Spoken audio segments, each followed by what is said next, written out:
एक गरीब किसान की कहानी। प्रेरणा। लालच बुरी बला है। एक गांव में एक गरीब किसान रहता था। वहां पर 2-3 साल से बारिश नहीं हुई थी, जिस वजह से वहां की सारी जमीन सूख चुकी थी। किसान बहुत दुखी था क्योंकि वो अपने जमीन के ऊपर कोई फसल नहीं उगा पा रहा था। सर्दी का मौसम था। आज किसान पेड़ के नीचे आराम कर रहा था। तभी उसे वहां एक सांप नजर आया। वह सांप अपना फन फैलाए हुए बैठा हुआ था। किसान के मन में एक बात आई, ये सांप काफी सालों से यहाँ रहता है, इसे भी इस अकाल के समय में मेरी तरह खाना ढूंढने में परेशानी होगी। फिर गरीब किसान ने मन ही मन यह तय किया कि वो हर रोज सांप को एक कटोरी दूध पिलाएगा। अगले ही दिन किसान एक कटोरी में दूध ले आया और सांप के बिल के पास रख कर कहने लगा, हे नागराज, आपको मेरा प्रणाम। मैंने कभी ध्यान नहीं दिया कि आप भी यहीं रहते हैं। सूखे की वजह से मैं तो परेशान हूँ और मुझे लगता है आपको भी परेशानी हो रही होगी। इसलिए अब से मैं रोज आपको एक कटोरी दूध पिलाया करूँगा। ये बोलकर किसान ने वो कटोरी वहीं छोड़ दी और वहां से चला गया। अगले दिन सुबह जब वो कटोरी लेने वापस आया तो उसने देखा कि कटोरी में कुछ चमक रहा है। किसान ने कटोरी को उठाकर देखा तो उसके अंदर एक सोने का सिक्का था। फिर किसान हर रोज सांप को एक कटोरी दूध पिलाता और अगले दिन सुबह हर रोज उसे एक सोने का सिक्का मिलता। एक दिन किसान को किसी काम से शहर जाना था और उसने अपने बेटे को ये जिम्मेदारी सौंपी। उसने अपने बेटे को कहा, बेटा, ध्यान से एक कटोरी दूध सांप के बिल के पास रख देना।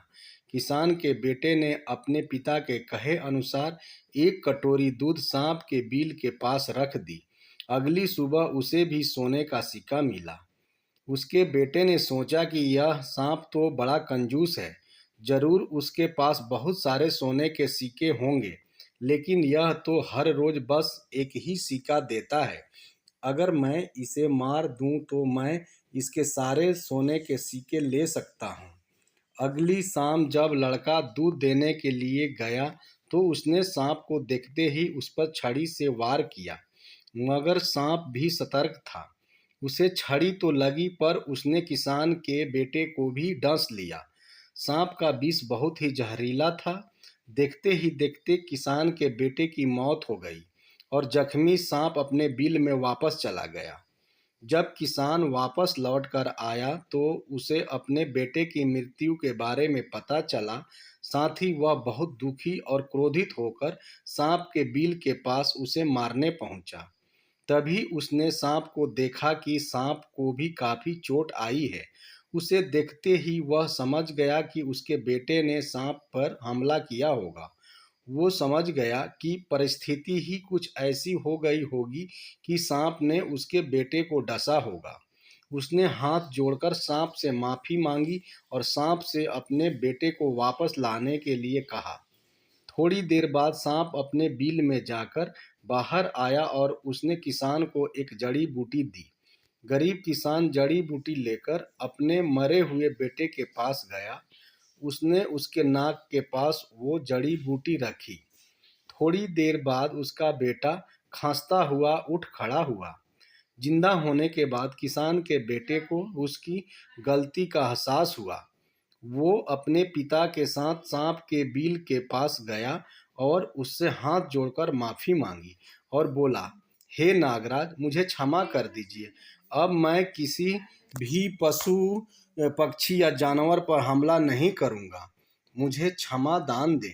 सांप ने भी खुश होकर अपना सिर हिलाया और वापस अपने बिल में चला गया।